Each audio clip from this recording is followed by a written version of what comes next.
नमस्कार। इस विशेष कार्यक्रम में आप सभी का स्वागत है। मैं हूं संजीव उपाध्याय।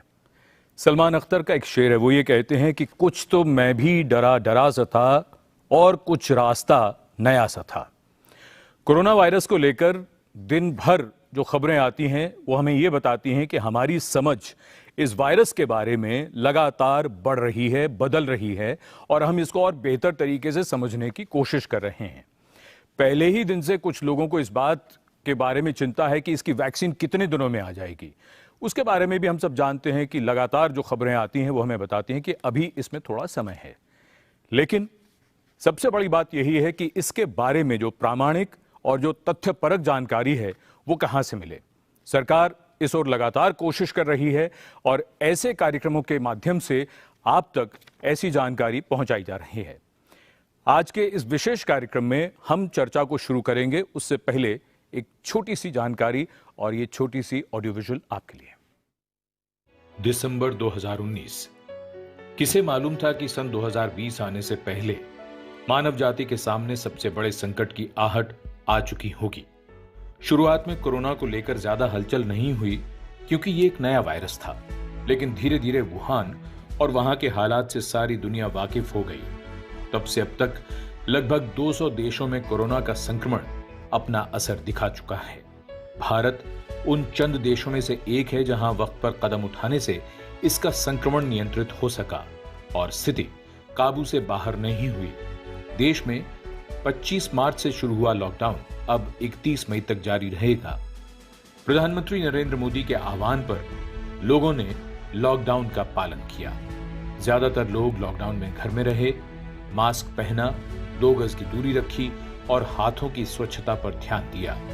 कुछ एक मामलों को छोड़कर सभी जगह लॉकडाउन का पालन होने से हालात नहीं बिगड़े। तीसरे लॉकडाउन से ही कुछ रियायतें दी गईं। अब चौथे लॉकडाउन में राज्यों को यह जिम्मेदारी दी गई है कि वे अपने हालात के हिसाब से ढील तय करें। धीरे धीरे हमें काम पर लौटना है, लेकिन कुछ नई चीजों और नए व्यवहार के साथ। कोरोना ने इंसान की दुनिया बदल दी है। जब तक कोरोना है, हमें अपनी आदतों में बदलाव करना होगा। अब यह बदला हुआ व्यवहार, तौर तरीके, न्यू नॉर्मल यानी नया सामान्य व्यवहार होगा। नई आदतें, नया व्यवहार, कोरोना के लिए यही हथियार।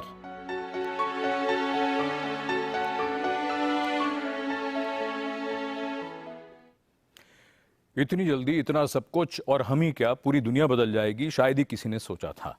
आज के इस कार्यक्रम में जो मेहमान हमारे साथ इस विषय पर बातचीत करने के लिए यहाँ मौजूद हैं, उनका परिचय हम कराते हैं। सबसे पहले डॉक्टर रमन गंगा खेडकर, आप head epidemiology and infectious diseases ICMR से, बहुत स्वागत आपका। हमारे साथ डॉक्टर यतिन मेहता, आप chairman critical care Medanta the medicity से, और हमारे साथ हैं doctor RK Chadha, head department of psychiatry, all India institute of medical sciences से। और इस कार्यक्रम के दौरान जिस टेलीफोन नंबर पर आप फोन करके प्रश्न पूछ सकते हैं हमारे इन विशेषज्ञों से, वो नंबर आप नोट कर लें। वो नंबर है 011-2309-7532। और कोरोना के इस काल में एक अच्छी खबर हम सब ने कल सुनी, जब हमारे देश के माननीय स्वास्थ्य मंत्री डॉक्टर हर्षवर्धन ने WHO के एग्जीक्यूटिव बोर्ड के चेयरमैन का कार्यभार संभाला। और जब उन्होंने कल ये कार्यभार संभाला तो उन्होंने जो विचार व्यक्त किए, आइए उनको सुनते हैं। I feel deeply honored to have the trust and faith of all of you. India and all my countrymen too feel privileged that this honor has been bestowed upon us. When India decides, it performs. We eradicated smallpox and polio in our country at a time when there was abject poverty. More recently, we faced with the threat of COVID-19 in a proactive and preemptive way with unmatched scale and determination. My personal motto is to protect the health of those without wealth. That is also one of the core philosophies of WHO. Friends, today has been a great honor for me. With this personal honor, I also feel a deep sense of personal responsibility.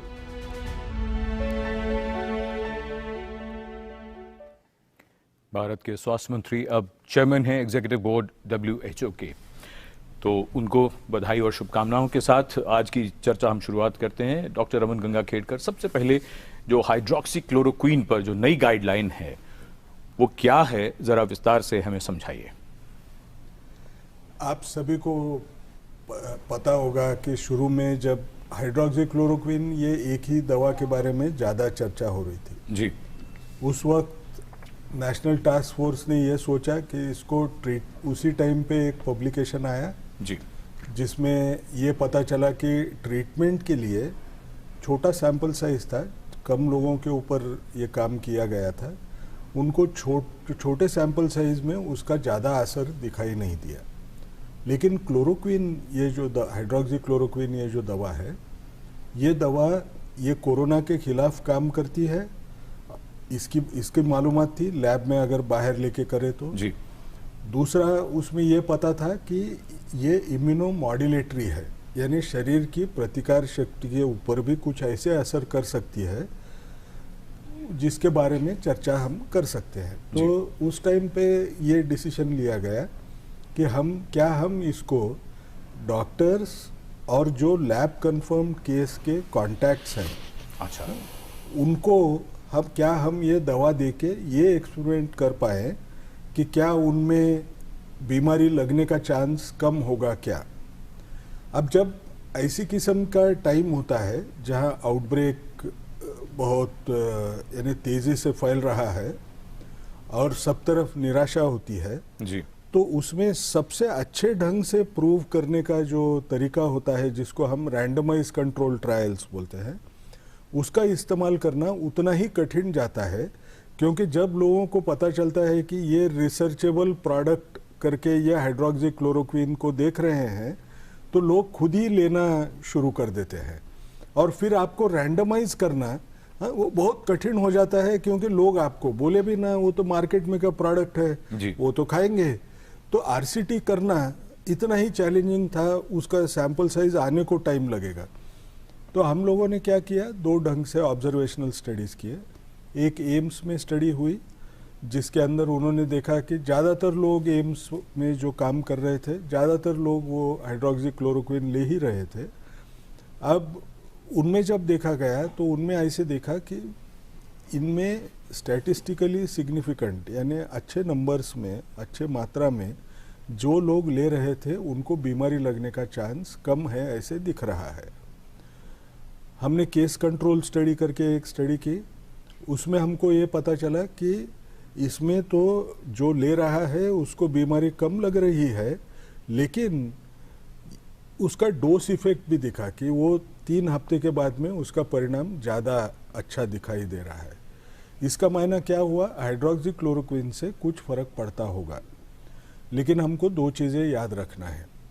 सबसे पहली चीज़ क्या है, ये दवा जो है इसको भी साइड इफ़ेक्ट्स है, और वो साइड इफ़ेक्ट हार्ट के ऊपर काम कर सकते हैं, जिसकी वजह से इंसान की मौत होने का भी डर हो सकता है जी। वो इंसान के देखने की जो क्षमता होती है वो रेटाइना से रहती है, उसके ऊपर भी असर हो सकता है जी। इसलिए ये दवा कोई भी इंसान अपने मन से कभी नहीं लेना है। तो लैंसेट में यही कुछ बातें आई हैं क्या? नहीं, लैंसेट में जो ट्रायल अभी जो पब्लिश हुई वो ट्रीटमेंट के लिए थी।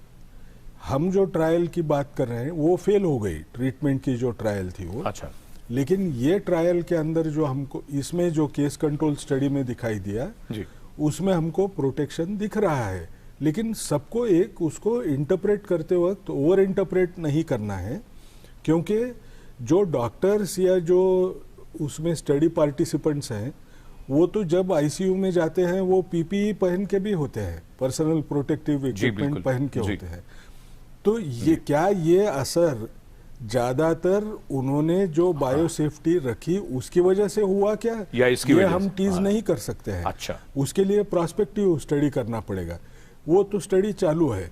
लेकिन हमको सबसे पहली बात समझना क्या पड़ेगा कि ये गाइडलाइन को हम बनाते वक्त हम या हाइड्रोक्सी क्लोरोक्वीन रखे या निकाल दे, ये माइंडसेट में हम जा रहे थे। एक पता चला कि हमारे पास ऐसा एविडेंस नहीं है कि इसका असर नहीं होता, तो जो पुराना है वो चालू रखिए जो पुरानी गाइडलाइन थी उसको चालू रखिए। उसमें सिर्फ एक ही फर्क किया गया कि सिर्फ डॉक्टर्स और जो हॉस्पिटल में काम करने वाले लोग हैं जी। उनको छोड़ के भी जो अभी मीडिया में दिख रहा है कि पुलिस पर्सनल है, सीआईएसएफ के जवान जी हैं, हाँ। उनको भी उतना ही एक्सपोजर हो रहा है ऐसे दिखता है, तो उनको भी वो ले सकते हैं अंडर मेडिकल सुपरविजन। लेकिन ये जनरल गाइडेंस नहीं है, डॉक्टर ने दिए बगैर लेना नहीं है। ये गाइडेंस दिखा, इसका मायना ऐसे नहीं समझना है लोगों ने कि मैं क्लोरोक्विन, अगर हाइड्रोक्सी क्लोरोक्विन खा लूं तो मुझे किसी का डर नहीं है, मैं सेफ डिस्टेंस भूल जाऊं, मैं हाथ साफ धोना भूल जाऊं। अच्छा। ये इसका मतलब नहीं है। फॉल्स सेंस ऑफ सिक्योरिटी कभी नहीं आनी चाहिए। अच्छा। और आम आदमी ने लेने के लिए ये दवा नहीं है। जहां ज्यादा एक्सपोजर है उनके लिए ही हम रिकमेंडेशन नहीं बोल रहे हैं, ये फाइंडिंग है, इसको आप इस्तेमाल कर सकते हैं, लेकिन उसकी स्टडीज, उसके ऊपर अभ्यास अभी भी जारी है, उसको हम वापस नहीं ले सकते। जी, मैं डॉक्टर यतीन मेहता के पास भी आना चाहूंगा, लेकिन एक छोटी सी बात यहाँ और पूछता चलूं, क्योंकि आपने हमारे जो सिक्योरिटी पर्सनल, हमारे पुलिस का भी आपने जिक्र किया। इस कार्यक्रम में आने से पहले मुझे कई लोगों ने ये कहा कि आप ये भी जरूर चर्चा में शामिल करें कि मीडिया में जो लोग हैं जिनका एक्सपोजर है, जो कवरेज कर रहे हैं इस तरह की, जो बाहर निकल रहे हैं, इसके अलावा जैसे अब बहुत सी दुकानें खुल रही हैं तो वहाँ शोरूम्स हैं जहाँ बहुत फुटफॉल होगा, बहुत से लोगों के कांटेक्ट में आएंगे, क्या कहेंगे आप ऐसे लोगों के लिए? अब मजाक तो कर रहा हूँ, वो इसका मतलब क्या है, मीडिया वाले लोग हम पे या इनके ऊपर शक कर रहे हैं कि हम वो ना सेफ डिस्टेंस रख रहे हैं ना कुछ नहीं। लेकिन ये ऐसे नहीं है, इतना रिस्क जितना हम परसीव करते हैं ना जी। डॉक्टर साहब तो आए हैं, वो तो साइकेट्री की बात करेंगे। जी जी। रिस्क परसेप्शन जो होता है ना, वो सही रिस्क जितनी होती है उससे कई गुना ज्यादा होता है। तो हम डर के मारे ना ऐसे सोचना शायद सही नहीं रहेगा, लेकिन इसका एक्सटेंशन वो जो आप बोल रहे हैं कि कोई स्टोर में उसको करना पड़ेगा, क्या ये करना मेरे हिसाब से बराबर नहीं रहेगा। ये इसलिए नहीं रहेगा कि उन्होंने सादी प्रिकॉशंस भी फॉलो करी, तो उनको दवा और उसके साइड इफेक्ट लेने का क्यों चांस लेना है। आप अगर वो 2 गज का फासला रखते हैं, वो अंदर आने वाले लोगों की संख्या कम करते हैं, अपने हाथ और मुंह ये उसको साफ सुथरा रखें जी। और सबसे बाद में मास्क पहन के रहें, आने वाला आदमी भी मास्क पहन रहा है, आपको इतना डर क्यों है? क्योंकि आप एक समझ लीजिए, ये बीमारी इतने आसानी से फैलती थी जी। तो आज तो पता चलता था कि सारे दिल्ली में बीमारी हो गई, क्योंकि वो ऐसे ऐसे हवा में से लगती है। ऐसे तो है नहीं, लेकिन हमको प्रिकॉशंस फॉलो करना है। आपकी बात से शायद कुछ लोगों को अगर ऐसा ये फीलिंग आए कि वो आप ये कह रहे हैं कि बाकी किसी को लेने की जरूरत नहीं, तो लेकिन आपने स्पष्ट कर दिया, क्योंकि आप लोग जो डॉक्टर्स हैं वो क्लोज कांटेक्ट में आते हैं ऐसे लोगों के, तो ये एक महत्वपूर्ण बात समझने की है। तो किसी के मन में ये भ्रांति नहीं रहनी चाहिए कि शायद उनके लिए मना कर रहे हैं और अपने लिए कह रहे हैं। क्यों कह रहे हैं वो स्पष्ट बात समझने की, और वो सबके लिए गाइडलाइंस लागू होती हैं जो हम सब जानते हैं। फिलहाल त्रिपुरा से स्नेह एक दर्शक हैं, बहुत स्वागत आपका, क्या जानना चाहते हैं, सवाल पूछिए आप सभी दर्शकों से एक अनुरोध यह है कि जब भी प्रश्न करें अपने टीवी सेट से दूर हो जाएं और फिर फोन पर आप प्रश्न कर सकते हैं, वरना हमारी आवाज पहुंचने में वक्त लगता है और आपकी आवाज आने में वक्त लगता है। जी। अभी तो जो दिखाई देता है कोरोना वायरस पॉजिटिव का कोई सिम्टम नहीं दिखाई देता है, लेकिन उसका जो फैमिली है ना जी, वो लोग तो पेशेंट का साथ रहता है ना, तो इसका कितना रिस्क है होना के लिए ये जी। किसी को शक है और अगर उसके परिवार के लोग उसके साथ हैं तो उनको कितना खतरा है? डॉक्टर गंगाखेड़कर। देखिए, मैं एक चीज बोलता हूं, अभी तक जो भी नजर आ रहा है समझो मुझे अगर बीमारी हो गई और मेरे साथ जो भी कॉन्टैक्ट्स आए हैं उनमें उनको मैंने जांच लिया जी। अगर जांच लिया तो मुझे क्या पता चलता है, ज्यादा से ज्यादा एक आदमी की वजह से 1.5 या 2 आदमियों को बीमारी लग सकती है। इसका मायना वो क्या हो गया कि वो बहुत लोगों को बीमारी लगेगी ऐसे समझना शायद बराबर नहीं रहेगा, एक चीज। दूसरी बात, हम बार बार सबको क्या कह रहे हैं, हर इंसान ने ऐसे समझना है कि या तो मुझे बीमारी हुई है, मैंने दूसरे को नहीं देना है, सामने वाला जो इंसान है उसको भी शायद बीमारी लगी होगी, मैंने उसके बहुत नजदीक नहीं जाना है जी। ये। और जब हम जाते हैं तो मैंने मास्क पहना है क्या, 6 फीट का डिस्टेंस रखा है क्या, ये अगर मन में अगर हमने ठान लिया तो वो आप वही घर में भी रहें तो भी आपको उतना खतरा जितना महसूस हो रहा है वो उतना खतरा नहीं है। लेकिन मैं जैसे बार बार जिक्र कर रहा हूँ सर के तरफ कि हमको ये समझना पड़ेगा कि रिस्क परसेप्शन, जो जब डर पैदा होता है ना, डर सही मानों में जितनी रिस्क है उससे कई गुना ज्यादा होता है। हमको हमारे दिल के ऊपर काबू रखना पड़ता है, दिमाग के ऊपर काबू रखना पड़ता है, हर चीज का डर। मैं आपको और थोड़ा डराने के लिए बोलता हूँ, एक स्टैटिस्टिक्स है कि एक आध इंसान लेफ्ट साइड से रास्ते से चल रहा है तो भी उसको पीछे से आके ट्रक ने उड़ाने का चांस, ट्रक या कोई गाड़ी ने, वो 2% होता है। तो क्या हम बार बार ऐसे पीछे मुड़ के जाते हैं क्या? नहीं, उसको हम समझ रहे हैं बराबर, लेकिन ये जो डर इनविजिबल है वो उसको इतना बड़ा कर रहे हैं, वो नहीं करना है। सिर्फ याद क्या रखना है, रैशनल डर रखो, समझबूझ के डर रखो, जो आपको सावधानियां बोले हैं वो सावधानियां पालो, वो डर आपके दिमाग पे हावी मत होने दो।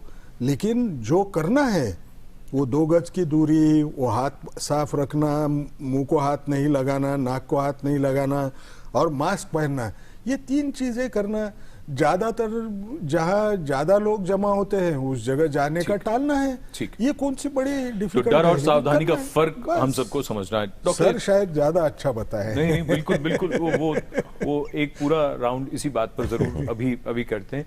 डॉक्टर मेहता, ये जो हाइड्रोक्सी क्लोरोक्विन की जो बात है, आपका क्या एक्सपीरियंस है इलाज के तौर पर इसका? क्योंकि पूरी दुनिया में और सबको मालूम है कि कौन कौन जो खास लोग जो हैं इसका सेवन कर रहे हैं, और चर्चा में फिर ये बात आती है, और खासतौर से सोशल मीडिया इन मामलों में सबसे फिर आगे निकल जाता है और वो सबके लिए इस तरह की बातें आने लगती हैं। आपका अब तक का क्या अनुभव है, कि क्या देखा है आपने? मैं हाइड्रोक्सी क्लोरोक्विन के बारे में बोलूं उसके पहले 2 लफ्ज में डॉक्टर हर्षवर्धन को मुबारकबाद देना चाहता हूं सारे डॉक्टर्स और सारे देश की तरफ से। हमें बड़ा गर्व है हिंदुस्तान में वो बने, वो WHO के चीफ। अच्छा, अब हाइड्रोक्सी क्लोरोक्विन का ICMR की गाइडलाइंस आई थी जब शुरू हुआ था ये कोविड का, कि वो देना चाहिए एजिथ्रोमाइसिन के साथ, वो रिकमेंडेशन था। वो हम लोग अभी तक तो देते रहे हैं एज थेरेपी जी, ट्रीटमेंट। लेकिन वो लैंसेट में बड़ा भारी पेपर अभी आया है जी कि ट्रीटमेंट में बहुत ज़्यादा 1 लाख मरीज के करीब मरीज उन्होंने देखे उसमें। हालांकि वो रेट्रोस्पेक्टिव था, मतलब पीछे जो केसेस हो चुके हैं वो पूरे दुनिया के देशों से उन्होंने निकाला था जी। 1 लाख के करीब 96,000 मरीजों में देखा था कि जिनको हाइड्रोक्सी क्लोरोक्विन दिया गया था शायद उनमें ज़्यादा मौत हुई थी उनकी जी। लेकिन ये डॉक्टर साहब भी जैसे बता रहे थे कि रेट्रोस्पेक्टिव जो स्टडी होता है उसका वेटेज डिफरेंट होता है, कम होता है। प्रोस्पेक्टिव रैंडमाइज कंट्रोल ट्रायल जो कहते हैं उसका सबसे ज़्यादा वेटेज होता है, तो वो नहीं हुए हैं, अभी चल रहे हैं। लेकिन ये जो बता रहे हैं हाइड्रोक्सी क्लोरोक्विन जो प्रोफिलैक्टिक कि जो एक्सपोजर हुआ, जैसे डॉक्टर्स का जो ट्रीट कर रहे हैं इन मरीजों को, और या हेल्थ केयर वर्कर्स या जैसे फ्रंट लाइन वर्कर्स में अब एक्सटेंड किया है ICMR गाइडलाइंस, उनके लिए जो हुआ है वो स्टडीज पॉजिटिव हैं। लेकिन मैं अभी ये कहूँगा कि इतने स्ट्रांग अभी स्टडीज है नहीं कि जो बिल्कुल कन्विंसिंगली साइंस में कह सके कि वो लेने से वो बिल्कुल सेफ हो जाएंगे। लेकिन जो उन्होंने डॉक्टर गंगा खिटकर ने बताया बिल्कुल ठीक है कि इसका मतलब फॉल्स सेंस ऑफ सिक्योरिटी नहीं होना चाहिए। इसका मतलब कि आपको जो PPE जो करना है, ग्लव्स पहनने हैं, सेफ डिस्टेंसिंग करना है, मास्क पहनना है, वो सारा बिल्कुल ज़रूरी है। हाइड्रोक्सी क्लोरोक्विन हो सकता है एडिशनल थोड़ा बेनिफिट मिले, लेकिन ये वो रामबूटी नहीं है, कवच नहीं है कि जो आपको बिल्कुल बचा देगी। ये बहुत महत्वपूर्ण बात है। और फिलहाल उमेश हैं इंदौर से टेलीफोन लाइन पर। उमेश जी, सवाल पूछ सकते हैं आप जी, बताइए। उमेश जी सवाल पूछिए, क्या जानना चाहते हैं बताइए।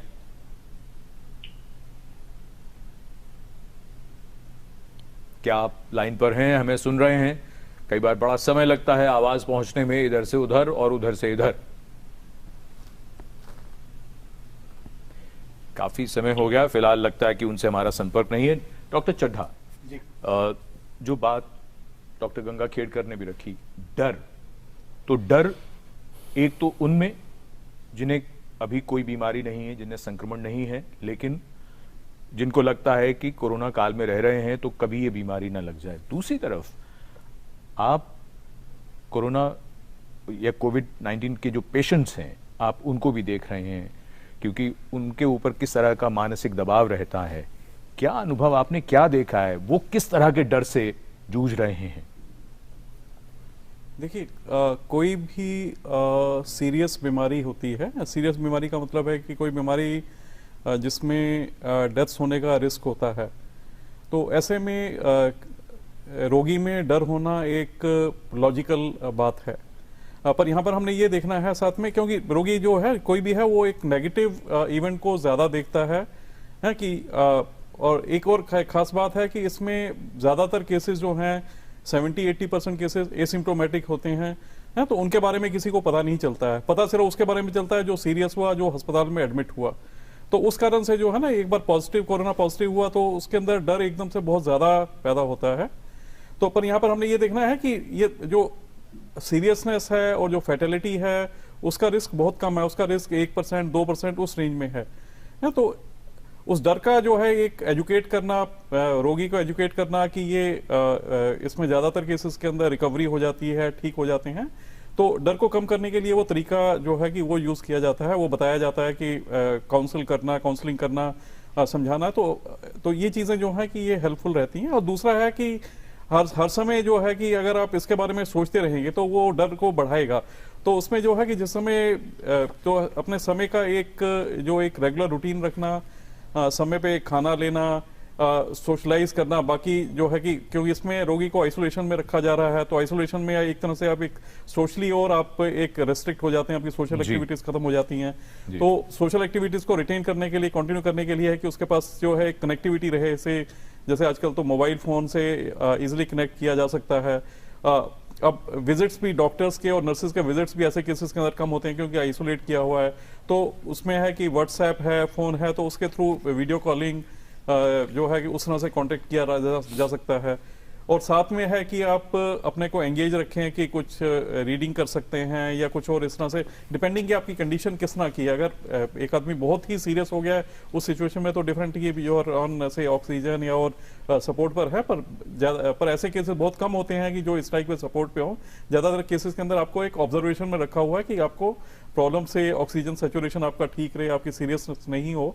तो वैसे केसेस के अंदर एक जो रेगुलर रूटीन रखना जी, अपने को सोशल कांटेक्ट, फैमिली के साथ, परिवार के साथ, एक डर ये भी रहता है कि मैं किसी और को बीमारी ना दे दूं, तो ये सब चीजों और एक बड़ी खास चीज है इसके अंदर कि it's not a very long illness है, इट्स गोइंग टू कंटिन्यू से सिम्टम जो है 8 दिन 10 दिन मतलब इतना पीरियड ही रहेंगे, उसमें रिकवरी हो जाएगी।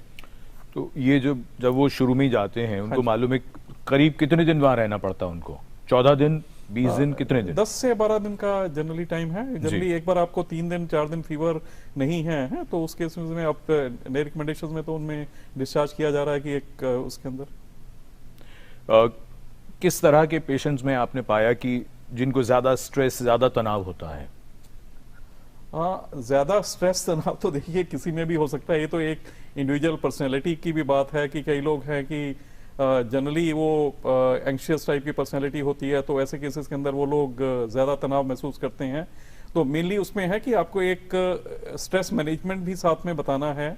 स्ट्रेस मैनेजमेंट में से जैसे एक सिंपल प्राणायाम या ब्रीदिंग एक्सरसाइजेज हैं। प्राणायाम कहें तो थोड़ा सा ज़्यादा हो जाता है, सिंपल सांस की एक्सरसाइज है, डीप ब्रीदिंग या एब्डोमिनल ब्रीदिंग।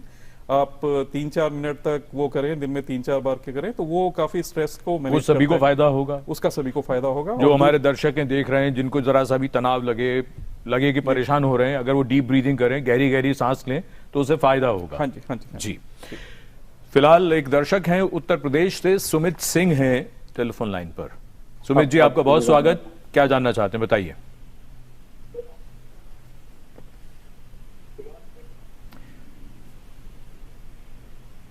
सुमित जी सवाल पूछिए। Thank you sir, thank you. Welcome sir ji. 2-3 बातें पूछनी थी डॉक्टर रमन से। हाँ सर पूछिए। पहली बात यह है कि हर्ड इम्यूनिटी का जो फंडा है। जी हाँ सर, बोलिए बोलिए सुमित जी। एक तो टेलीविजन सेट पहली से यह है कि हर्ड इम्यूनिटी हो सकता है क्या मेरे ऊपर आके चला गया हो? और दूसरा ये सवाल और क्या जानना चाहते हैं, पूछ लीजिए जल्दी से जी, एक साथ जवाब देंगे, बताइए। हाँ बोल दे। ठीक है जी। और दूसरा सवाल सर ये है कि जो आइवरमेक्टिन और डॉक्सीसाइक्लिन का जो बांग्लादेश के डॉक्टर क्लियर कर रहे हैं, जी। Is that a good treatment for it? क्या इंडिया में इस पर रिसर्च चल रही है सर? अच्छा जी हर्ड इम्यूनिटी। मैं अगर भूल गया कुछ तो याद दिलवाना। जी जरूर जरूर, मैंने लिख लिया। जी जी, जी। नहीं, सबसे पहले आपने जो शब्द इस्तेमाल किया ना, एक हर्ड इम्यूनिटी इस्तेमाल किया जो ग्रुप के लिए होती है। समाज में जितने लोग हैं उनमें से कितने लोगों को ये बीमारी हो चुकी है और जिसकी वजह से उनको फिर बीमारी होगी नहीं, इसको हर्ड इम्यूनिटी बोलते हैं। लेकिन आप वो पूछते वक्त दूसरा सवाल पूछे हैं कि मुझे क्या पता चलेगा मुझे बीमारी नहीं होगी, वो हिसाब हर्ड इम्यूनिटी में नहीं आएगा। आपको खुद को बीमारी हो चुकी क्या, इसके ऊपर निर्भर रहेगा। अब दो चीजें समझना है। ये हर्ड इम्यूनिटी हम बार बार सुन रहे हैं। हर्ड इम्यूनिटी अक्सर जो भी सांस की ये सांसर्गिक बीमारियां जो आती है जी। उसमें हर्ड इम्यूनिटी इंपॉर्टेंट होती है, इसमें कोई शक नहीं है। लेकिन क्या इसमें हर्ड इम्यूनिटी इतनी ही अच्छी रहेगी, ये बोल नहीं सकते। अब मैं सादी भाषा में बोलने की कोशिश करूंगा। समझो एक गांव में 100 लोग रहते हैं, 100 लोगों में से 70 लोगों को बीमारी हो चुकी है। तो अब जब ये विषाणु आएगा तो उसको दूसरे के शरीर में घुसने के लिए 10 में से 7 बार ऐसे लोग मिलेंगे जिनके अंदर जा ही नहीं सकता, उनको बीमारी हो चुकी है। 3 बार उसको चांस मिलेगा कि ऐसे शरीर में जाऊं जिसमें वो बीमारी पहले हो नहीं गई है, इसलिए उसको बीमार करूं।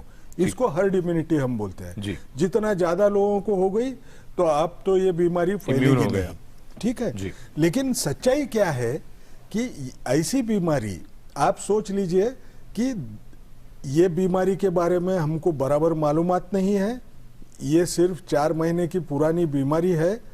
और इसमें सबसे बड़ा डर क्या है कि हम इसका जब डेथ रेट, जैसे हम बार बार बोल रहे हैं कि 1.5% लोग इसमें गुजर जाते हैं। जी। मैं अगर ये बोलूं कि 135 करोड़ लोगों में 1.5% लोग गुजर जाएंगे, उसका मैं इंतजार करूं तो वो तो खत्म हो जाएगा। हमारे मरने वाली संख्या, तादाद जो रहेगी ना, वो किधर के किधर पहुंच जाएगी। वो उन्हें करोड़ों में लोग मर गए। ये तो इसलिए हर्ड इम्यूनिटी का इंतजार करना, उससे अच्छा क्या होगा कि हमको खुद को प्रोटेक्ट करना। मैं वो 7 लोगों में जाने के बजाय मैं 3 में रहा भी, तो भी मैं अगर वो सेफ डिस्टेंस और ये पाल के खुद की जो वल्नरेबिलिटी बोलते हैं, मेरे शरीर में जाने का चांस मैंने कम करने की कोशिश करना है। ये विषाणु को थकाना है, ये हमने मन में एक ठान लेना बहुत जरूरी रहेगा। ठीक। अब रहा सवाल, इन्होंने पूछा कि आइवरमेक्टिन और डॉक्सीसाइक्लिन। जी। आइवरमेक्टिन की जो दवा है वो अपने यहाँ भी हमने देखा है कि अगर वो विषाणु बाहर, अगर उसको हम लेबोरेटरी में रखें, उसके ऊपर आइवरमेक्टिन अगर डालें, तो ये आइवरमेक्टिन की वजह से ये विषाणु बच्चे पैदा नहीं कर सकता है। लेकिन आइवरमेक्टिन अकेला इस्तेमाल करने की अगर हम कोशिश करें तो वो उतनी सक्सेसफुल नहीं होगी, क्योंकि जैसे कैसे है कि मेरे घर में चूहा घुसा है, जी। वो चूहे के 2 बील है। अब हिंदी में क्या बोलते हैं मुझे मालूम नहीं, बील, 2 बील है। हाँ? जी। अब वो एक जगह से आने के लिए मेरे पास पिंजरा है, हाँ? वो पिंजरे को वहाँ एक बिल के वो सामने रख दिया, वो आइवरमेक्टिन का पिंजरा है, लेकिन उसको दूसरा भी बिल है, हाँ? उसको जब तक मैं रोकने के लिए दवा न निकालूं तो ढूंढ के निकालना पड़ेगा, अगर होगी भी तो तब तक मैं सक्सेसफुल होने का चांस कम होते जाएगा। तो ये आज आइवरमेक्टिन का पोजीशन है। रहा सवाल, अब बांग्लादेश वाले बोल रहे हैं आइवरमेक्टिन और डॉक्सीसाइक्लिन दोनों साथ में देके वो अच्छा हो सकता है, लेकिन वो न स्टडी पब्लिश हुई है। मेरा डर एक सबसे बड़ा ये है कि मैंने माइल्ड केसेस में अगर ट्राई किया कि जिनको थोड़ी सी बीमारी हुई है उनमें डिस्चार्ज होने का चांस बहुत ज़्यादा है, मौत न होने का चांस उतना ही ज़्यादा है। तो जब तक वो पेपर पब्लिश नहीं होता, न्यूज़पेपर के आइटम के ऊपर हमने सोचना बराबर नहीं रहेगा, क्योंकि डॉक्सीसाइक्लिन ये दवा विषाणु के खिलाफ नहीं काम करती है, ये जीवाणु के खिलाफ काम करती है। आइवरमेक्टिन जो विषाणु के खिलाफ काम करेगा और डॉक्सीसाइक्लिन जीवाणु के खिलाफ काम करेगी, उनके कॉम्बिनेशन से सारे विषाणु जाएंगे, ये सोचना थोड़ा सा फारफेच्ड है, ऐसे हमको लगता है।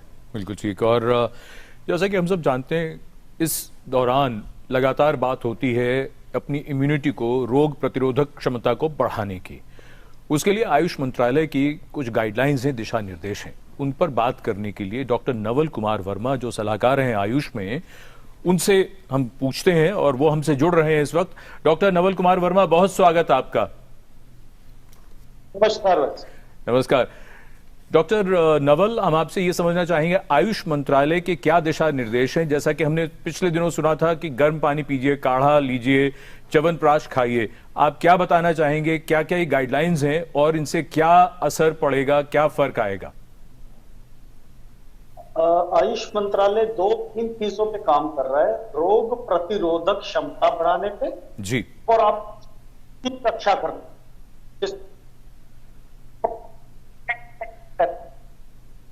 डॉक्टर नवल, आपकी आवाज हम तक ठीक से नहीं पहुंच रही है।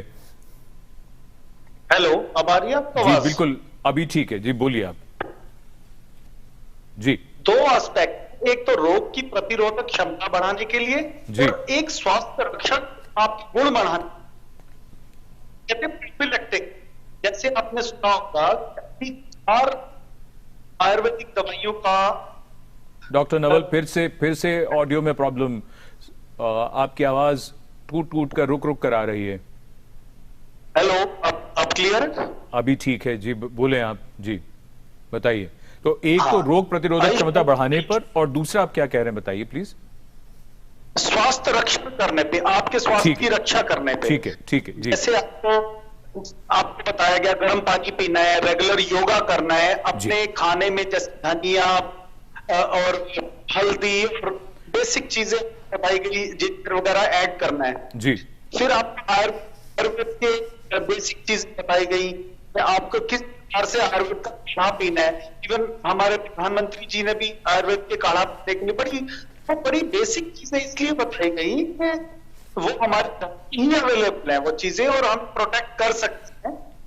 जैसे अब 4 आयुर्वेदिक दवाइयों का क्लिनिकल ट्रायल परमिशन मिल है, हो रहा है। जैसे मुलट्ठी है। डॉक्टर नवल, फिर से ऑडियो की प्रॉब्लम है, हम दोबारा आपके पास आएंगे थोड़ी देर में, तब तक हम इसको ठीक करने की कोशिश करते हैं। डॉक्टर यतिन मेहता, इन दिनों बहुत चर्चा में एक बात है मास्क को लेकर, बहुत से ऐसी बातें आ रही हैं और ख़ासतौर पर सोशल मीडिया में कि मास्क पहनने से बॉडी में ऑक्सीजन लेवल कम हो जाता है, और कई लोगों को मतलब इस तरह के क्लेम्स किए जा रहे हैं। मास्क कौन सा पहनना चाहिए और उसको पहनते हुए क्या सावधानी बरतनी चाहिए ताकि किसी को ये समस्या ना हो?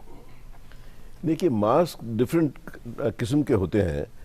जो मेडिकल प्रोफेशन वाले होते हैं उसमें भी डिफरेंट किस्म के होते हैं। जैसे N95 मास्क हमारे डॉक्टर्स जो डायरेक्टली पेशेंट के आसपास होते हैं, जो ड्रॉपलेट के, सिर्फ उनके लिए है, सिर्फ उनके लिए है। अच्छा, जब सारे मेडिकल प्रोफेशनल्स के लिए भी N95 की नहीं है। हमारी हॉस्पिटल में हमने गाइडलाइंस बनाई है, सारे जो हॉस्पिटल के वर्कर्स हैं उनको N95 की जरूरत नहीं है। इसलिए ये पहली बात। दूसरी बात, दूसरे टाइप के मास्क होते हैं सर्जिकल मास्क, तो जो ऑर्डिनरी सर्जन जो पहनते हैं वो पेशेंट के आसपास जो काम करते हैं, हाउसकीपिंग वगैरह भी वो पहन सकते हैं वो मास्क। अच्छा। वो डिस्पोजेबल मास्क होता है, वो आपने एक दिन पहना और फिर फेंक दिया। पर आप घर में जो करते हैं वो ऑर्डिनरी कॉटन का बनाए हुए मास्क भी आप पहन सकते हैं, या ऑर्डिनरी मास्क जो इस तरह का होता है जो आप पोल्यूशन, एंटी पोल्यूशन के लिए पहनते हैं, वो भी ठीक है, वो रीयूजेबल मास्क होता है। कॉटन के मास्क आप धो के दोबारा इस्तेमाल कर सकते हैं। और मास्क का मेन चीज़ ये है कि ड्रॉपलेट इन्फेक्शन आपके पास नहीं है, इसलिए जो हाई एंड मास्क है वो आप कॉमन पब्लिक को ज़रूरत नहीं है, कोई घबराने की ज़रूरत नहीं है। ऑर्डिनरी मास्क भी कॉटन का अपना बनाया हुआ है, वो आप पहन सकते हैं घर अब पे। एक बात आपसे हम यहाँ ये और समझना चाहेंगे, जो लोग अब पार्क में भी जा सकते हैं, दिल्ली की अगर हम बात करें या कहीं भी जहाँ इस तरह की अगर बंदिशें नहीं हैं, तो जो एक्सरसाइज कर रहे हैं, दौड़ लगा रहे हैं या योग कर रहे हैं, अब ख़ास तौर पे घर से बाहर जाकर, तो क्या वो मास्क उस समय पहने या नहीं पहने? देखिए, आपके पास अगर आसपास लोग हैं तो मास्क पहनिए। ठीक। अगर आप अकेले ही हैं, एक्सरसाइज करते हुए भी, हाँ, विगरस एक्सरसाइज करते हुए प्रॉब्लम है। फिर विगरस एक्सरसाइज आपको ऐसे भी इस टाइम तो इतना ठीक नहीं है, घर के अंदर कीजिए, बाहर करने की कोई जरूरत नहीं है जी। बाहर अगर अकेले बैठे हैं किसी पार्क में तब तो ठीक है, मास्क ना पहने तो चलेगा, लेकिन और लोग अगर हैं तो मास्क सबको पहनना चाहिए। जो डॉक्टर्स नहीं हैं लेकिन रोजमर्रा जिंदगी में ड्राइविंग करते हुए, पूरे दिन कहीं घूमते हुए N95 अगर मास्क पहनते हैं तो क्या उन्हें किसी तरह की कोई समस्या हो सकती है? देखिए, N95 पहले जैसे मैंने बताया कि अगर आप मेडिकल प्रोफेशन में हैं और वो भी मरीज के चेहरे के आसपास कर रहे हैं जहां ड्रॉपलेट का रिस्क रहता है प्रोसीजर, तब तो N95 पहनिए, नहीं तो ऐसे भी जरूरत नहीं है। लेकिन N95 मास्क में थोड़ा रेजिस्टेंस होता है ब्रीदिंग, जब आप ब्रीद आउट करते हैं तो, इसलिए बाकी लोग, कॉमन पब्लिक को जरूरत नहीं है। दूसरा, आप अगर अकेले अपने कमरे में बैठे हैं या अपने ऑफिस में बैठे हैं या अपनी गाड़ी अकेले चला रहे हैं तो मास्क पहनने की कोई आवश्यकता नहीं। छोटा सा जवाब और चाहूंगा मैं आपसे, ये जो अलग अलग तरह के मास्क हैं, सर्जिकल मास्क है, N95 या कॉटन का मास्क है, ये कितनी देर तक पहने जा सकते हैं? क्या ये रीयूज किए जा सकते हैं? क्या ये धोकर फिर से पहने जा सकते हैं? देखिए, ये सर्जिकल मास्क आता है वो तो नहीं रीयूज हो सकता, वो 6-8 घंटे इस्तेमाल कीजिए, अब वो तो फेंकना पड़ेगा। ठीक है, 7-8 घंटे पहन सकते हैं। ठीक। जो कॉटन के मास्क हैं वो आप वॉश करके रीयूज कर सकते हैं। ठीक है। N95 मास्क है, मैंने दोबारा बता रहा हूं कि सिर्फ हाई एंड मेडिकल प्रोफेशन वालों के लिए ही है जो उन मरीजों का इलाज कर रहे हैं या सस्पेक्टेड मरीजों का इलाज कर रहे हैं। वो अमेरिका में एक स्टडी आया था मैसाचुसेट्स में कि वो 20 बार उन्होंने रीयूज किया था स्टेरिलाइज करके। तो रीयूज से पहले स्टेरिलाइज किया। स्टेरिलाइज किया। वो आम लोग घर में नहीं कर सकते? वो आप घर में नहीं कर सकते, वो तो जरूरत भी नहीं है, क्योंकि वो तो सिर्फ डॉक्टर्स के लिए या नर्सेस के लिए है। तो वो आप उसके तरीके हैं किस तरह उनको स्टेरिलाइज करना है, वो करते हैं तो वो ठीक है। ऑल इंडिया इंस्टीट्यूट में भी कुछ गाइडलाइंस दी थी, वो भी अच्छी है कि 5 मास्क इशू किए थे और हर रोज 1 मास्क पहनिए और छठे दिन आप ओरिजिनल मास्क पहनिए, उसमें स्टेरिलाइजेशन की भी आवश्यकता नहीं है उनके हिसाब से। तो ये सब तरीके हैं, तो कुछ टाइम तो रीयूज कर सकते हैं, क्योंकि नहीं तो अमेरिका में भी मैंने अपने मित्रों से पूछ रहा था कि उनकी भी बड़ी शॉर्टेज हो रही है N95 मास्क की।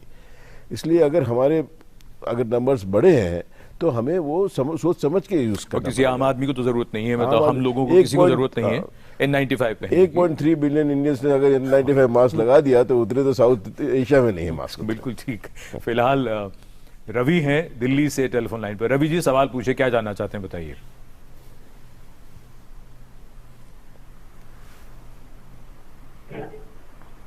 रवि जी, सवाल पूछिए। एक बड़ा टमाटर बहुत है।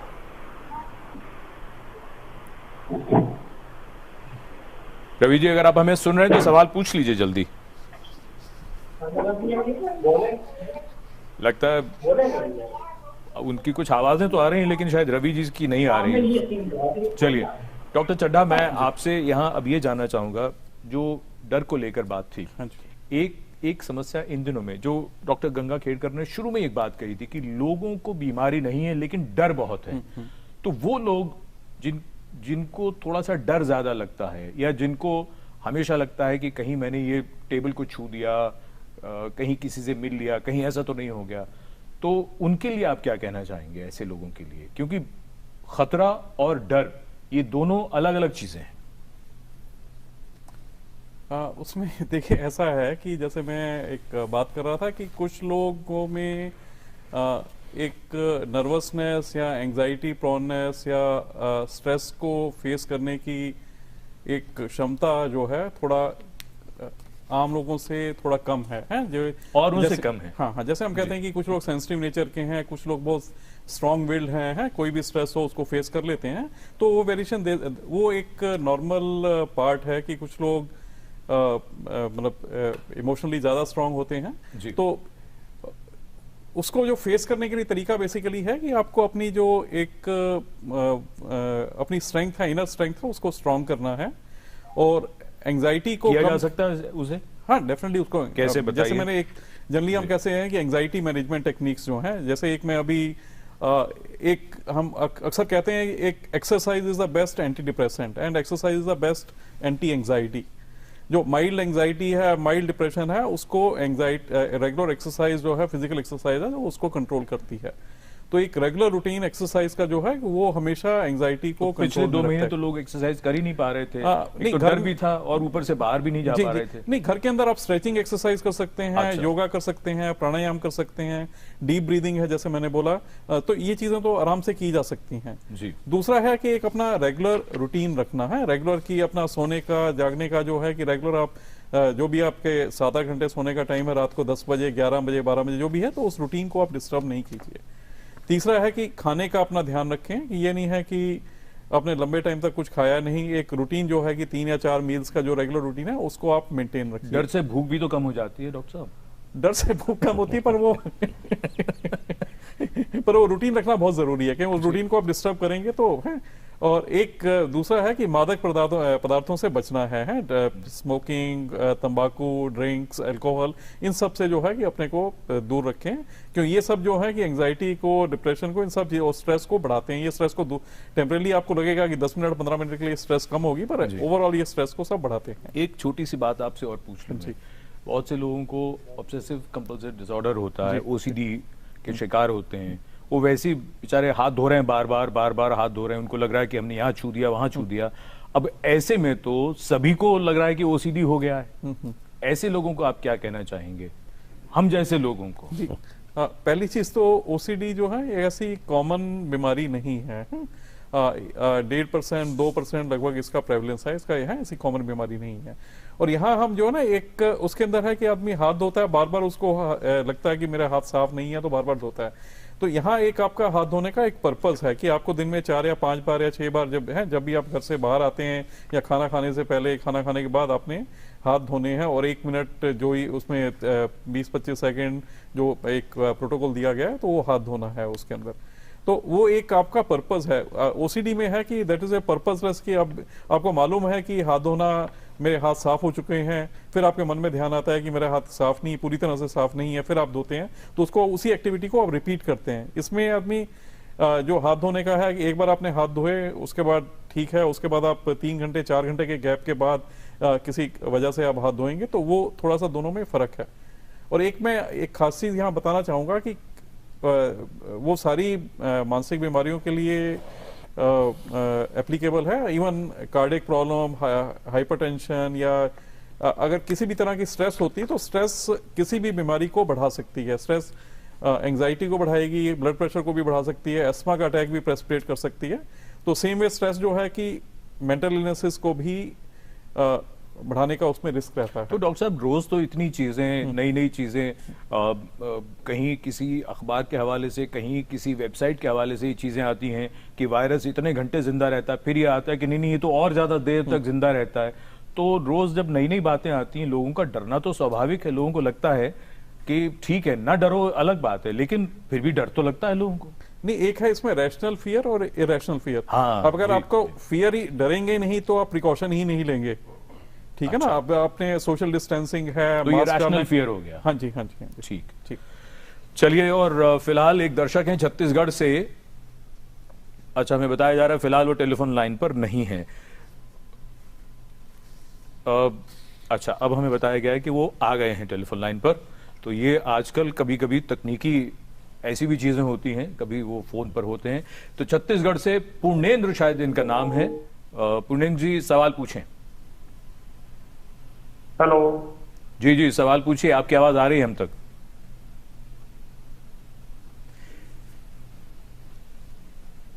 हेलो, अगर आप हमें सुन रहे हैं तो आप सवाल हेलो। पूछ सकते हैं जी। जी हाँ सर, मैं छत्तीसगढ़ से बोल रहा था, पुणे शर्मा। हाँ जी, बोलिए बोलिए, जी, सवाल मेरा पूछ लीजिए। क्वेश्चन ये है सर कि अभी जैसे मौसम जब बदल रहा है, गर्मी के बाद बरसात आएगा, तो मैं ये जानना चाहता था सर कि ये बीमारी जो है गर्मी में रुकेगा, जैसे कि जो आ रहा था खबर की गर्मी में इसकी असर कम होगा, गर्मी के बाद की जो बरसात की सीजन है इसमें जो आएगा, इसमें जो फैलने के प्रभाव है लोगों को जो टेस्टिंग के जो आएगा, स्थिति आएगा, उसमें क्या इसको रोका जा सकता है? गर्मी का इसमें प्रभाव पड़ेगा कि नहीं पड़ेगा? दूसरा ये है सर कि लोग जो जनरली जो है अपने खान पान में क्या क्या चीज को ऐसा अपना विशेष रूप से सम्मिलित करे और क्या क्या चीज को अवॉइड करे, ताकि लोग जो है जनरली अपने बीच में ये चीज को जो है मास्क तो पहन रहे हैं और अपना हाथ धो रहे हैं, पर खाने पीने के साथ क्या क्या चीज ऐसा है जिसको अपना रूटीन में लाए। ठीक है, बिल्कुल। खासकर छोटे बच्चों और बुजुर्गों को लेके क्या क्या विशेष सावधानी रखना चाहिए, ताकि उनको भी खाने पीने में क्या क्या विशेष चीज ध्यान देना चाहिए, ताकि ऐसा नौबत ना आए कि बच्चे लोगों को भी। बिल्कुल ठीक है आपकी बात, और यही महत्वपूर्ण सवाल हम पूछने जा रहे थे डॉक्टर यतीन मेहता से। डॉक्टर यतीन मेहता, पहला जो हिस्सा है वो तो भविष्यवाणी का है इनका, कि मतलब अगर ऐसा होगा तो फिर से क्या होगा। जी जी, फिर मौसम से क्या होगा, उस पर अगर आप कुछ कहना चाहें, और उसके बाद जो खान पान को लेकर फिर उस पर जरा देखिए, मौसम का मैं उम्मीद करूं कि गर्मी की वजह से अगर वायरस मर जाए तो बहुत अच्छा है, लेकिन साइंटिफिक एविडेंस कोई ज्यादा इतना है नहीं। एक स्टडी मैंने देखा था उत्तर भारत में, जिसमें high temperature and high humidity जब दोनों हुए तब वायरस का ग्रोथ थोड़ा कम था, लेकिन वो तो अभी दिल्ली में तो ड्राई, नॉर्थ इंडिया में तो पूरा ड्राई वेदर है अभी, तो वो कहना मुश्किल है कि गर्मी से वायरस मरेगा। उम्मीद करें कि मर जाए तो बहुत अच्छा है जी। खाने के बारे में जो है कि देखिए, गर्मी में सेकेंडरी इन्फेक्शन का रिस्क बढ़ता है, खाने में कंटामिनेंट्स हो सकते हैं, पानी आपका ठीक नहीं है, बाहर का बाजार का आपने गंदे हाथों वाले गोलगप्पे खाए हैं तो पेट खराब हो गया आपका, उस सब रिस्क से फिर वायरस का भी इन्फेक्शन बढ़ने का रिस्क बढ़ जाता है अगर आपको कोई इन्फेक्शन है। इसलिए नॉर्मल जो हाइजीनिक कंडीशंस आपको रखनी चाहिए गर्मी के टाइम में, वो नॉर्मल आप एक्सरसाइज कीजिए। बाकी ऐसा कुछ खास नहीं है कि इस वायरस की वजह से किसी को खाने में परहेज करना चाहिए। लेकिन मैं ये भी कहना चाहूँगा कि देखिए, अभी पूरा पब्लिक ट्रांसपोर्ट पूरा खुला नहीं है जी। इसलिए मैं अपने बेटे को भी समझा रहा था कि वो प्रॉन खा रहा था, मैंने कहा प्रॉन और फिश तो दूर से आती है, बहुत दूर से आती है, कार्गो के प्लेन कैसे हैं और कितने घंटे लगते हैं कार्गो वहाँ से आपके घर में आने में, इसलिए उसको पेट भी खराब हो गया था। तो ये मत खाइए। वेजिटेरियन डाइट ऐसे सेफ डाइट है, फ्रेश वेजिटेबल्स वगैरह आप खाइए तो फिर कोई प्रॉब्लम नहीं होना चाहिए। बहुत ज़्यादा स्पाइसी फूड भी नहीं खाइए, कहीं डायरिया और गैस्ट्राइटिस हो गया तो और प्रॉब्लम है। मैंने एक दो सवाल आपके लिए पहले से तैयार करके रखे हुए थे कि ये खान पान पर जब बात होगी तो आपसे जरूर पूछूंगा मैं। देखिए, गर्मी का मौसम है, लोग बहुत से ये जानना चाहते हैं, आजकल लोग शरबत, लस्सी, ठंडा पानी और कोल्ड ड्रिंक्स वगैरह, बर्फ का इस्तेमाल करना है कि नहीं करना है, क्योंकि इस बीमारी में तो ज्यादातर यही बातें आती हैं कि जुकाम, नजला और बलगम, इस तरह की चीजें। क्या कहना चाहेंगे आप, ये अवॉइड करें या रात को नहीं? अपने घर में अगर आप ये सब बना रहे हैं तो जरूर लीजिए, उसमें कोई प्रॉब्लम नहीं है, नहीं होना चाहिए। पानी की क्वालिटी अच्छी होनी चाहिए, जो आप घर में आप नॉर्मली फिल्टर वाटर या बॉइल्ड वाटर इस्तेमाल करते हैं। बाकी तो ऐसे कोई परहेज की कोई, लेकिन लस्सी या ठंडी कोई चीजें खाने पीने से अगर गला वाला खराब भी होता है तो घबराए नहीं कि मतलब ठीक है, गला खराब तो किसी का भी हो सकता है। हाँ, ऐसे कोई खास नहीं। कूलर और एसी को लेकर कोई आप बात कहना चाहेंगे? देखिए, अगर आपके घर में किसी को इन्फेक्शन ये है जी, तो कूलर लगाएंगे तो वो स्प्रेड करेगा। पर अगर कोई प्रॉब्लम किसी को, सारे घर में आपके लोग हेल्दी हैं तो प्रॉब्लम नहीं होना चाहिए एसी या कूलर से। जी। डॉक्टर गंगाखेड़कर, एक बात अब हम आपसे ये समझना चाहेंगे कि बाजार खुल रहे हैं, लोगों का आना जाना बढ़ रहा है, लोग खाना भी मंगा रहे हैं घर पर, ये सब चीज़ें हो रही हैं, तो क्या हम, जैसा कि लोगों का एक डर है, फिर वही डर की बात इसलिए आती है क्योंकि लोगों को लगता है कि जब तक हम लॉकडाउन में थे तो शायद हम ज़्यादा सुरक्षित थे, अब जब खुल रहा है तो कहीं ऐसा तो नहीं होगा कि ये संक्रमण का खतरा ज़्यादा बढ़ेगा? नहीं, संक्रमण का खतरा तो, हम जितने लोग एक दूसरे से मिलेंगे वो अगर संख्या ज़्यादा हो गई तो ये तो जोखिम बढ़ गई कि बीमारी एक से दूसरे को लगे। लेकिन सबसे बड़ी बात क्या है कि ये जोखिम जो बढ़ गई है, ये बीमारी मुझे न लगे, दूसरे को न लगे, इसके लिए जो मैंने सावधानियां बरतना है जी, वो तो मेरे हाथ में है। वो अगर मैं बरतता हूं, दूसरे आदमी से जो मिलता है वो भी अगर उसी ढंग से रहता है जी, तो हमें तो उतना डर नहीं है। आप एक क्षण ऐसे सोचिए जी, कि आप जैसे आप बंबई की बार बार बात आ रही है, चेन्नई की बार बार बात आती है, वहाँ घर छोटे हैं, वो घरों में इतने लोग रहते हैं, ये तो रिस्क बरकरार रहेगी। लेकिन हमने सावधानियां बरतना, ये संख्या आपको एकदम कम हुए नजर आएगी क्या बंबई और पूना और चेन्नई में? एकदम तो कम नहीं होगी। जब तक कोई दवा नहीं निकलेगी, जब तक कोई वैक्सीन न निकले, संख्या की तरफ इतना ज्यादा देख के कि यहाँ एकदम गिरावट दिखेगी, गिरावट नहीं दिखेगी। शुरू में आपको जब ये लॉकडाउन खुलेगा तो हम में भी बहुत सारे लोग हैं जो शायद ये जो स्ट्रैटेजीज हम बार बार बोल रहे हैं कि सेफ डिस्टेंस रखिए, मास्क रखिए, इधर उधर हाथ मत लगाइए, हाथ साफ रखिए, ये जो चीजें बोल रहे हैं वो न पालने वाले लोगों की भी तादाद थोड़ी सी रहेगी और उनकी वजह से ये फैलने का डर रहेगा। सबसे अच्छी बात, हम खुद को सेफ रखें, खुद के बिहेवियर से। हम दूसरा जो सामने मिल रहे हैं वो अगर सही किस्म का आदमी है तो उसी से मिलिए, नहीं तो उसको बोलिए तू मास्क लगा क्या, फिर तेरे नजदीक आता तो दूर से प्रणाम करिए, थोड़ा दूर से प्रणाम करिए, वही है प्रॉब्लम है। जी बिल्कुल। डॉक्टर नवल कुमार वर्मा फिर से हमारे साथ जुड़ गए। डॉक्टर वर्मा, फिर से आपका स्वागत। और आप जो अपनी बात रख रहे थे, जो आयुष मंत्रालय की जो गाइडलाइंस हैं, आप अपनी बात पूरी कर लें। जी बताइए। आयुष मंत्रालय जो टास्क फोर्स है, उन्होंने clinical research protocols prophylactic studies के लिए और एड ऑन इंटरवेंशन के लिए तैयार किए। हम सुन नहीं पा रहे फिर से डॉक्टर जी। अब आवाज आई, अब आई, क्लियर आ रही है? बिल्कुल बढ़िया सुन रहे हैं जी, बताइए। धन्यवाद।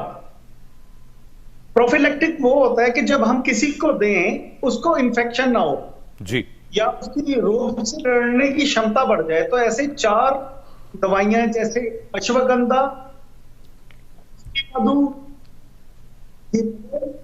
पॉलीहर्बल फॉर्मुलेशन है आयुष 64, इनके ट्रायल्स की परमिशन मिली है बड़े मास लेवल पे। लाखों लोगों की टेस्टिंग होगी और ये जांचने की कोशिश की जाएगी जी। ये CSIR के साथ मिलकर हमारा मंत्रालय, हेल्थ मिनिस्ट्री और टेक्निकल सपोर्ट ICMR से मिलकर ये सारा काम हो रहा है। तो इससे मास लेवल पे ये पता लग जाएगा कि हमारे जो आयुष के एज ओल्ड फॉर्मुलेशंस हैं, फार्मूले हैं, वो हमारे कितने इफेक्टिव इस कोविड के दौरान हमारी कम्युनिटी पे रहे। ये कब तक हमें मालूम हो जाएगा? कब तक आप इसे आम लोगों के लिए उपलब्ध कराएंगे? आपका सब कुछ चल रहा है, क्योंकि मैं अभी बिना, जैसे सर ने बताया, बिना प्रॉपर रिसर्च पेपर निकले, बिना प्रॉपर स्टडीज के कुछ भी कहना ठीक नहीं होता। तो लेकिन नतीजे अच्छे आ रहे हैं, क्योंकि ये तो एज ओल्ड चीजें हैं और आजमाई हुई चीजें। ठीक। डॉक्टर नवल वर्मा, बहुत धन्यवाद देना चाहेंगे हम आपको, आप इस कार्यक्रम में हमारे साथ जुड़े। और समय को देखते हुए मैं चाहूंगा कि जल्दी जल्दी कुछ और बातें भी समझ ली जाएं। डॉक्टर चड्ढा जी, क्या कहना चाहेंगे लोगों को इस वक्त में, खासतौर पे तब जबकि दोनों ही बातें उनके मन में हैं? कुछ लोग अभी भी घर पर ही रहना पसंद कर रहे हैं क्योंकि उनको लगता है बाहर निकलें बेकार में तो क्यों खतरे को मोल लें, और दूसरी तरफ वो जिनको बाहर जाना है, जिनको काम भी करना है। दोनों के लिए आपके पास क्या सलाह है? देखिए, सबसे इम्पोर्टेंट तो है कि जो प्रिकॉशंस हैं जी, जनरल प्रिकॉशन, सेफ्टी प्रिकॉशंस हैं, सोशल डिस्टेंसिंग, मास्क का रखना, रेस्पिरेटरी हाइजीन, कि आप मास्क रखेंगे, हाथ बार बार धोएंगे, किसी से हाथ नहीं मिलाएंगे, सोशल डिस्टेंस रखेंगे, ये सबसे ज़्यादा ज़रूरी है जी। दूसरी चीज़ है कि अपना रेगुलर रूटीन रखें। कोरोना एक वायरल इन्फेक्शन है, एक तरह का इन्फ्लुएंजा है जो आगे भी होते रहे हैं, इस तरह की बीमारियां होती रही हैं और ये हाईली इन्फेक्शियस है। तो सबसे बड़ी खतरनाक बात है कि इन्फेक्शन बहुत जल्दी से होता है, तो उसका ध्यान जो है कि जनरल कॉमन प्रिकॉशंस रखनी है और डरना नहीं है इससे। जो डर है, डर तो अगर एक नॉर्मल डर है जो वो रखना है कि मतलब कि डर की वजह से आपने प्रिकॉशंस रखनी है, ध्यान रखना है, एक परहेज जिसको हम सिंपल लैंग्वेज में करते हैं। और अगर आपको किसी कारण से क्वारंटीन या आइसोलेशन होना पड़ता है तो उसमें अपना एक रेगुलर रूटीन रखिए। रेगुलर रूटीन की समय पर सोइए, समय पे जागिए, खाने का ध्यान रखें, सोशल कांटेक्ट अपना जो फैमिली से कांटेक्ट रखें जी। एक और खास चीज है कि अगर बच्चों को तकलीफ हो जाती है तो बच्चों में और भी ध्यान रखना जरूरी है, क्योंकि बच्चे से आप सोशल कांटेक्ट रेस्ट्रिक्ट नहीं कर सकते हैं जी। है कि बच्चे के साथ आपने बातचीत करनी है, उसको समझाना भी है, तो बच्चे को एक कॉशन रखना जरूरी है। पर वहां भी अपना एक जो है कि अपना रेस्पिरेटरी हाइजीन जो है, अपना मास्क रखिए, बच्चे पर भी मास्क रखिए, ये सब ध्यान रखना जरूरी है जी। समय लगभग समाप्त हो गया। मैं चाहूंगा अगर दो वाक्यों में आप खासतौर पे डॉक्टर मेहता, जो अब ट्रैवल करेंगे जो लोग, उनको क्या सलाह देना चाहेंगे आप? देखिए, ये बहुत ज़रूरी है कि ट्रैवल करेंगे या ट्रेन में या फ्लाइट में जी, आप वो सारा जो उनकी गाइडलाइंस है वो फॉलो कीजिए। मास्क पहनिए, ग्लव्स पहनिए, और अगर शील्ड की ज़रूरत हो तो शील्ड पहनिए। कुछ खाना पीना नहीं है फ्लाइट में, और शॉर्ट फ्लाइट में जाइए तभी जब ज़रूरी बिल्कुल ज़रूरी है तभी ट्रैवल कीजिए। डॉक्टर रमन गंगा खेड़कर, आज की जो पूरी बात जो चर्चा में आपने रखी वो डर और सावधानी, तो बिल्कुल क्लियर कट करते हुए क्या कहना चाहेंगे 2 वाक्यों में? 2 वाक्यों में तो कठिन जाएगा। 3 मुझे मेरा बचपन याद आ गया। अच्छा। शाम को खेलते थे, रात कब हो रही पता नहीं चलता था, बहुत छोटा था जब जी, और किसी ने डर बिठा दिया दिल में कि यहाँ से जब नीचे जाएगा ना अंधेरे में तो भूत आएगा, पकड़ के लेके जाएगा। इसलिए दौड़ते निकलते थे, गिरते थे, लेकिन सच्चाई क्या थी? वो भूत तो था नहीं। स्लो चले तो गिरेंगे नहीं। ये सीख जो थी, आज सिर्फ थोड़ी सीखना है, वो मास्क पहने, सेफ डिस्टेंस रखें। बहुत धन्यवाद आप तीनों डॉक्टर्स का, और डॉक्टर नवल का भी, और तमाम दर्शकों का जो आज इस कार्यक्रम में हमारे साथ जुड़े। हम कार्यक्रम को समाप्त करें उससे पहले एक शेर शहबाज ख्वाजा का कि सफर का एक नया सिलसिला बनाना है, अब आसमान तलक रास्ता बनाना है। धन्यवाद, नमस्कार।